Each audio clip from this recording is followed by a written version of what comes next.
Hello everyone, I'm Josiah and I'm with the Spartacus Youth Club. Spartacus, a socialist youth group. It is important that, despite our many political differences, we're all able to stand united today against Trump's brazen attacks on Mahmoud Khalil and Leeqa Kordia. These arrests are both an escalation of the government's campaign against pro-Palestinian activists and a grim reminder that this country is moving to the right and fast. We have to have a sober estimate of the forces arrayed against the movement and the overall situation in the country to chart a correct path forward. Last year, thousands protested and 10 cities sprung up on campuses across the country, yet nothing has changed. Israel has broken the ceasefire and bombed Gaza just this week. Today, the pro-Palestine movement is weak and isolated. The student struggles last year were defeated, not because people weren't committed enough to freeing Palestine, but rather because of the movement's liberal strategy. Israel is an important U.S. outpost in the Middle East, and no amount of moral appeals, like calling on universities to divest, will cause the U.S. ruling class to act against their material interests, which Israel defends. Likewise, protesters were led to pressure the Democratic Party, which led nowhere. You can't free Palestine in alliance with the murderers of Palestinians, Democrat and Republican alike. Calling to escalate the struggle with the same program and tactics that led it to defeat last year, like Socialist Alternative and much of the left does, will only set the stage for more defeats and further isolation. Instead of looking to the very imperialists doing the bombing, the movement must look to the working class. The working class has a material interest in fighting for a free Palestine. By fighting against the imperialist war moves abroad, workers strengthen their own position to defend themselves and win what they need. Moreover, it is the children of the American working class, us, who will be the first ones sent to kill and be killed for the profits of U.S. imperialism.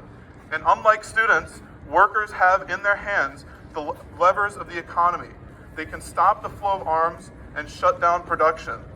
We students must ally with the working class and show how defending Palestine and all the oppressed are in their interests.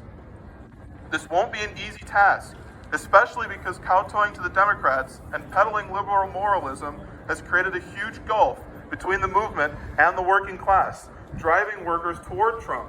Just look at who the movement hails as heroes. Liberal politicians like Rashida Tlaib, who workers rightly saw as representative of the miserable status quo and dumped in November. Or look a little closer to home, where FRSO and SDS celebrate Brandon Johnson, who's about to carry out major attacks on public services, whose cops gunned down Dexter Reed and attacked pro-Palestine protesters at the DNC.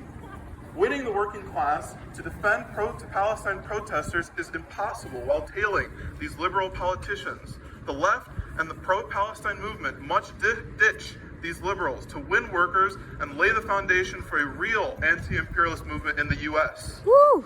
The pro-capitalist leaders are no answer either. Sean Fain, hailed as a hero, sold the UAW strike short as he reined in the powerful union when it could have turned the tide for labor. He called only for a ceasefire while taking down pickets the day bombs started dropping on Gaza. He supported Harris and is now working with Trump to rob the rest of the world with tariffs. Liberal labor leaders look to the bosses to solve the problems of the working class and the oppressed, lining them up for defeat and shackling workers to their class enemies. These liberal labor leaders must be tossed out and replaced with socialists, both to rebuild the labor movement now and advance the struggle for Palestine.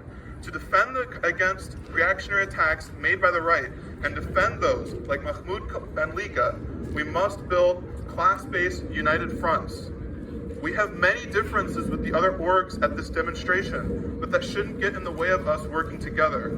We should continue to talk, to debate, and to iron out our differences in order to build a movement on a stronger political foundation and break it from moralism and liberalism. In the meantime, we stand united under the demands to free Mahmoud Khalil and Leeqa Kordia, to defend all pro-Palestine protesters, defend migrants against ICE, and free Palestine.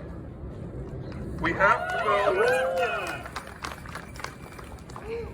to build a socialist labor movement opposed to both parties of U.S. imperialism to defend Palestine and those like Khalil and Kordia. Students must intersect the working class with a socialist program, showing how defending specially oppressed people, immigrants, women, black people, and trans people is in their interests. Workers should run this country. If you're interested in making that a reality, check out our paper, Workers' Vanguard and Women in Revolution. And to all the orgs here, I'd like to invite you to talk with us about our ongoing United Front campaign to open all police archives and endorse it if you haven't. To end things off, I'd like y'all to invite y'all to join the SYC, the Student Youth Club, the Spartacus Youth Club, and repeat our demands. Free Khalil Mahmoud and Leeqa Kordia. From the US to Palestine, protesting is not a crime. No deportations, ICE off campus.